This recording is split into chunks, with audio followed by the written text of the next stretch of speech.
আরিফ সাহেব, আপনি আমাদের কোকোকোলা কোম্পানির 20,000 লিটার কোক সেল করে 5 স্টার অর্জন করেছেন। কোকোকোলা কোম্পানির পক্ষ থেকে আপনার জন্য ব্র্যান্ড নিউ বাইক। না না স্যার, আমি আপনাদের কোক কোম্পানির মোটরসাইকেল নিতে পারবো না। কেন, আপনি এত সুন্দর বাইক পেয়ে খুশি হননি? কি ব্যাপার? কি জানি, পাগল নাকি? চাচা, এত সুন্দর একটা বাইক তুমি যদি না নাও আমার দিয়ে নে, আমি চালাই বেড়াবানে, তোমারও মাঝে মাঝে চড়াবানে। হ্যাঁ, তুই জানিস না কি জন্য আমি বাইক নেবো না? জানি, তোমার মাথায় তো গোবর পুরা। আপনি জানেন আপনি কার সামনে দাঁড়িয়ে কথা বলছেন? উনি হলেন আমাদের কোম্পানির এজিএম স্যার। আমি যখন আপনাকে কাল রাতে কল করলাম, আপনি তখনই জানিয়ে দিতেন আপনি বাইক নেবেন না, তাহলে ছাড়া এভাবে অপমানিত হতো না।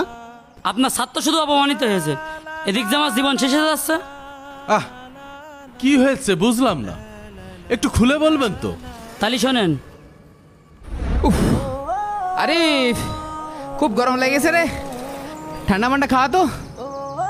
এই না খা। কি বের করলি? এটা তো খাওয়া যাবে না, এটা তো ওই দেশের প্রোডাক্ট। তোর কাছ কেটা কইলো রে? কে? মসজিদের ইমাম সাহেবই তো কইলো। কি ইমাম সাহেবের এত বড় সাহস? ও আমার বাড়ি খেয়ে আমার দোকানের মালই বয়কট করতে গিয়েছে। চল ইমাম সাহেব কোনে আছে, ইমাম সাহেবের কাছে চল। আয় বেরো। ইমাম সাহেবের কত বড় সাহস! হুজুর, হুজুর। ভাই আপনারা কি হয়েছে ভাই? আপনি আমার বাড়ি খেয়ে আমার দোকানের মালই বয়কট করতে কন, আপনার সাহস কত বড়? আমি কি ভুল বলেছি? আমি তো ঠিকই বলেছি। যে দেশে নিরীহ মুসলমানদেরকে দিনে দুপুরে অন্যায়ভাবে হত্যা করা হচ্ছে, আপনি সেই দেশের প্রোডাক্ট সেল করছেন। আকিব ভাই আপনার দোকানের খাইনি ঠিকই করেছে। আমি তো সামনের জমায় খুতবায় বসে সবার উদ্দেশ্যে বলবো, এই যে দোকানে থাকবে সে দোকান বয়কট হোক। কি ইমাম সাহেব, আপনার এত বড় সাহস? আপনি আমার বিরুদ্ধে কথা বলেন? হ্যাঁ। কিরে আরিফ, ইমাম সাহেব একজন সম্মানিত ব্যক্তি, তুই তার গায়ে হাত তুললি কি করতি? সামান্য 2 টাকা লাভের জন্য তুই মসজিদের ইমাম সাহেবের গালে চড় মারলি। তোর আমি ব্যবসা করাই দিচ্ছি, দাঁড়া। তোর দোকান যদি আমি বয়কট না করি, আমি করবো আর পুরো গ্রামবাসী দিয়ে বয়কট করাবো, কথাটা মাথায় রাখিস। যাবার ইচ্ছা করিনি গাজা। আর হুজুর, আপনি কাজটা ঠিক করলেন না। আজকে তো আমার বাড়ি আপনার খাওয়া বন্ধ। এই আকিব, 1 কেজি আলু, হাফ কেজি টমেটো আর 1 কেজি শসা, এটা ব্যাগ। মাল নেই। মাল নেই মানে? তুই কি আমার সাথে আর কি মারছিস?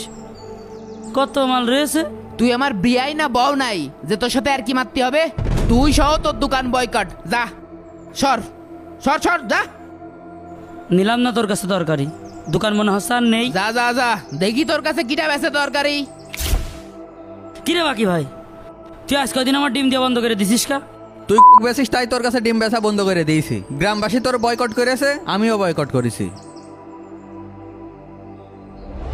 আরে ভাই, আপনি বোকা নাকি? আমাদের ব্র্যান্ডেড কোম্পানি, এসব বয়কট ফয়কট করে লাভ আছে? সারা বিশ্বে 190টা দেশে আমাদের পানি চলে। চাচা, স্যার দেখুন এত করে বলতেছে, গাড়িটা নিয়ে নাও। এরকম সুযোগ তো বারবার আসবে না। ওই এলাকার লোক যা কয় তা আমরা পরে দেখে নিওয়ানে।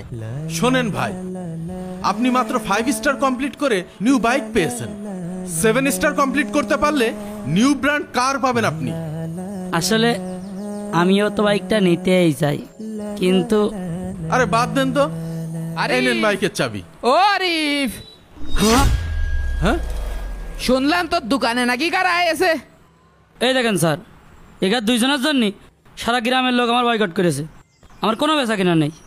কি ব্যাপার ভাই, আপনি আমাদের কোম্পানির পণ্য বয়কট করেছেন কেন?